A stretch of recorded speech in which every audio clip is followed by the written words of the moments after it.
Today, we're diving into a really beautiful story by Salma Lagerlöf called The Rat Trap.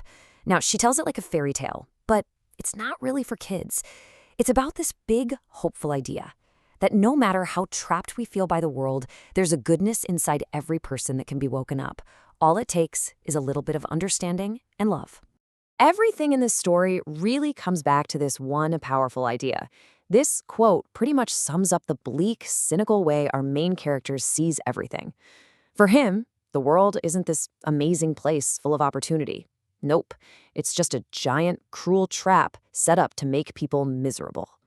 So let's meet the guy who came up with this whole philosophy.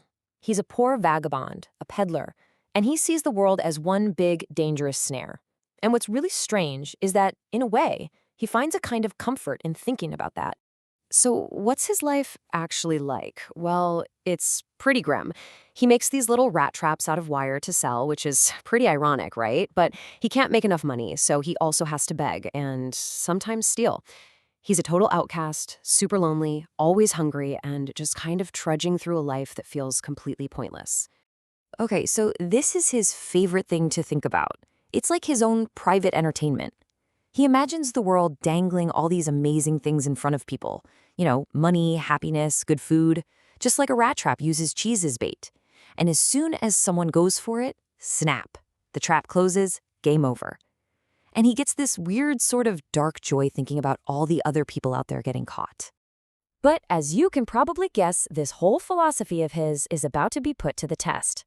Our peddler is about to run into an act of kindness so random, so unexpected, that it presents him with a bait he just can't resist.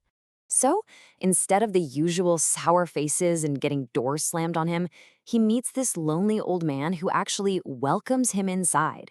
And he doesn't just get a place to sleep, he's treated like a real guest. The old crofter is just so happy to have someone to talk to. He shares his food, his tobacco, and they even play cards. It's this moment of real human connection, something our peddler probably hasn't felt in, well, forever. And here it is, the bait. The old man is so trusting, so proud of the money he made selling his cow's milk, that he shows the peddler his entire life savings.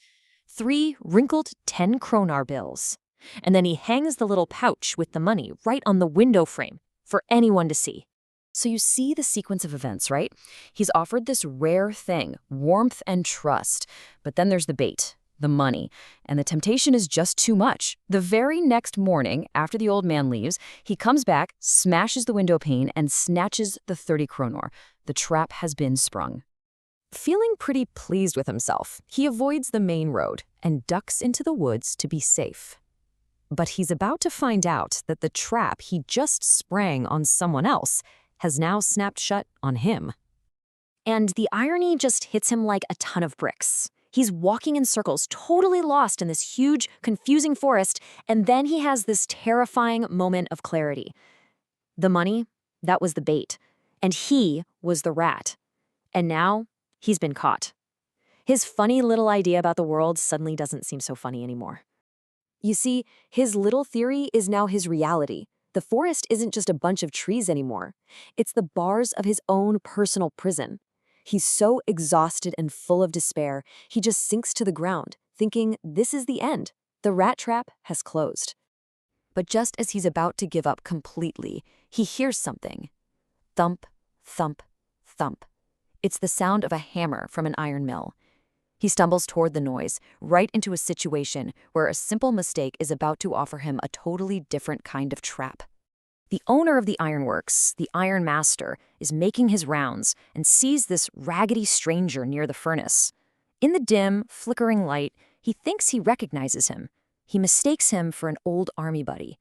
And the peddler, thinking, hey, maybe I can get a few bucks out of this, decides not to correct him. He just plays along. The peddler says no to the Iron Master's invitation to come to his house. He's scared he'll be found out. So the Iron Master sends his daughter, Edla. Now, she's not fooled for a second. She can tell right away that this guy is terrified, that he's either stolen something or he's on the run. But she's so kind and friendly about it that he actually starts to trust her, and he agrees to go with her. And this right here, this is the most important part of the whole story. The Iron Master's kindness is for Captain von Stahl, a guy who doesn't even exist. It depends on his status. But Edla's kindness, it's for the scared poor man standing right in front of her. It's unconditional. She just sees a person who could really use some Christmas cheer. This single act of unconditional kindness completely changes the game. It sets the stage for the story's climax, where the truth finally comes out, and the peddler has to face who he is and decide who he wants to be. So it's Christmas morning. The valet has given our stranger a bath, a shave, and dressed him up in one of the Ironmaster's fancy suits. But now, in the bright light of day, it is very obvious a mistake has been made. The Ironmaster realizes he's been tricked, and he threatens to call the sheriff. And at that moment, the peddler just explodes. He throws his whole rat trap philosophy right back in the Ironmaster's face. He basically says, hey, this whole world is a trap, and one day, a big piece of bait is going to come for you, and you'll get caught too. Just as he's about to be kicked out, Edla steps in.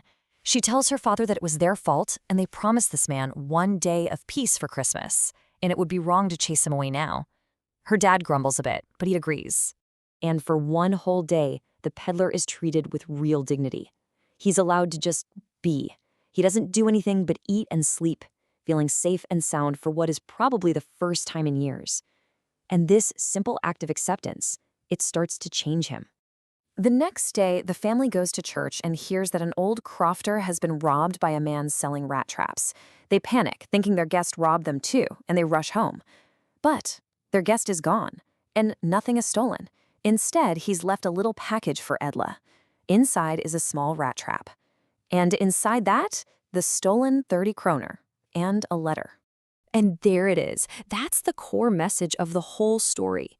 Edla's compassion gave the peddler the chance and the strength to clear his conscience. By treating him with the honor and respect of a captain, she woke up the honorable man that was buried deep inside him. And the final lines from his letter are just, wow, they're incredible. He returns the money, admits that he was a rat, about to be caught in the world's trap, but says he was saved because Edla treated him so well that she raised him to the level of a captain. And then he signs the letter, not as a poor peddler, but as Captain von Stala. He chose to become the man she believed he could be. So the story leaves us with this really big question to think about. The peddler was trapped, right? Trapped by his life, by his poverty, and by his own negative thinking. But one person decided to see past all that, to see the human being inside, and that single act of grace gave him the power to break free. It really makes you wonder, doesn't it, about the power we all have to help someone else escape their own personal rat trap.